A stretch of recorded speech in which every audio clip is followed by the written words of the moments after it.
In this video, we'll take a look and see how to use StatCrunch to conduct hypothesis tests. Again, this is only the technology portion.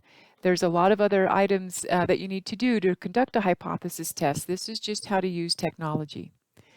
So our first example is proportion. A certain drug can be used to reduce the acid produced by the body and heal damage of the esophagus due to acid reflux. The manufacturer of the drug claims that more than 92% of the patients taking the drug are healed within 8 weeks. In clinical trials, 220 out of 235 patients suffering from acid reflux were healed after 8 weeks. Test the manufacturer's claim at the alpha equals 0.01 significance. So before we type this into StatCrunch, we have to figure out the null and alternative hypotheses. So we're comparing our sample to the manufacturer of the drug that has a claim of 92%.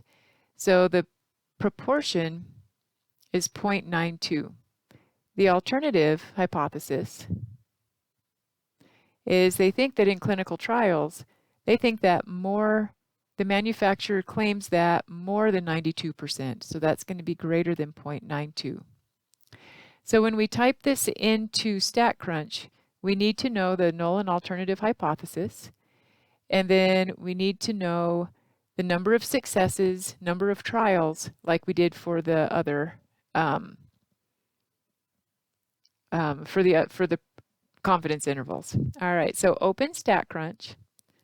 We've got proportions again. So when we go to Stat, Proportion Stats, one sample with a summary again. Number of successes is 220. The number of observations was 235. This time we're going to use hypothesis test. The null hypothesis was proportion equals 0.92. And then the alternative, the manufacturer claims greater than. So this is the hypothesis test we're going to run. Go ahead and click on Compute, and the results of the test will come up. So you're going to copy these results, either take a snip or copy paste, and put these into your document that you're going to turn in. So now that we've got our conclusion, what do we take a look at? The only thing we need to take a look at, a couple of things. The z-statistic, the test statistic, tells you how many standard deviations from the mean your sample is, if it really truly is 0.92, if the null hypothesis is true. The p-value is what we look at to see whether we're going to reject or fail to reject. That's a 0.1804. 0.1804 is greater than our significance level of 0.01, so we're going to fail to reject the null. That means that there is not evidence, there's no evidence that the drug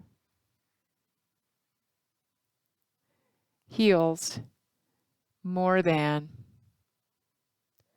92% of patients with acid reflux.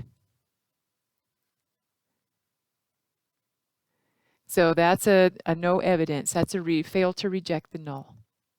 All right, next example, we're going to take a look at conducting a hypothesis test about means with StatCrunch. So this one, in 2001, the mean household expenditure for energy was $1,493. An economist wanted to know whether this amount has changed significantly from its 2001 level. In the year 2015, we have a random sample of 35 households was selected, and economists found the mean expenditure to be $1,618 with a standard deviation of 321. Is the cost for energy different in 2015 than it was in 2001? So we're comparing to 2001. So our null hypothesis is the mean is equal to the 2001, which is 1493. The alternative hypothesis, we want to know, is it different in 2000? Is this 1,618 different? So different is a not equal to 1493. So this is the test that we're going to run. and we're testing at the 0.05 level. So we open StatCrunch. It's a mean this time. We're going to do stat. T statistics always for means for this book. One sample with a summary. We type in the same information that we did last time. You're putting the sample mean in here, which was 1618. We put in the sample standard deviation, which was 321. Put in the sample size of 35 households, and now we have a hypothesis test. The null hypothesis is what we're comparing against, and this time we're comparing to the 2001 level, and that 2001 expenditure was 1,493. And we want to know if alternative, if it's not equal to. Then we go ahead and click on compute, and here are the results for that test. So what we need more than anything else, this will tell you the test statistic and the p-value. So this time,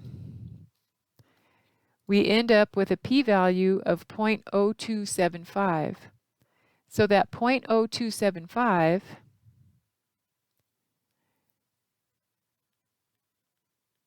is less than the critical value, the alpha level given up front. So now we are going to reject the null hypothesis. This time there is evidence that the 2015 energy expenditure per household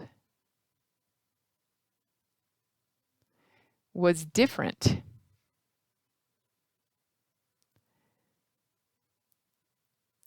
than 2001, which was 1,493. So the hypothesis test just tells you whether you reject or fail to reject, but it doesn't tell you what the expenditure level is. All right, so that's how we use technology to conduct the tests. So what you'll have in your final TechLab is all 2 confidence intervals, 2 hypothesis tests conducted, and the results copied and pasted in a Word document and then turned in.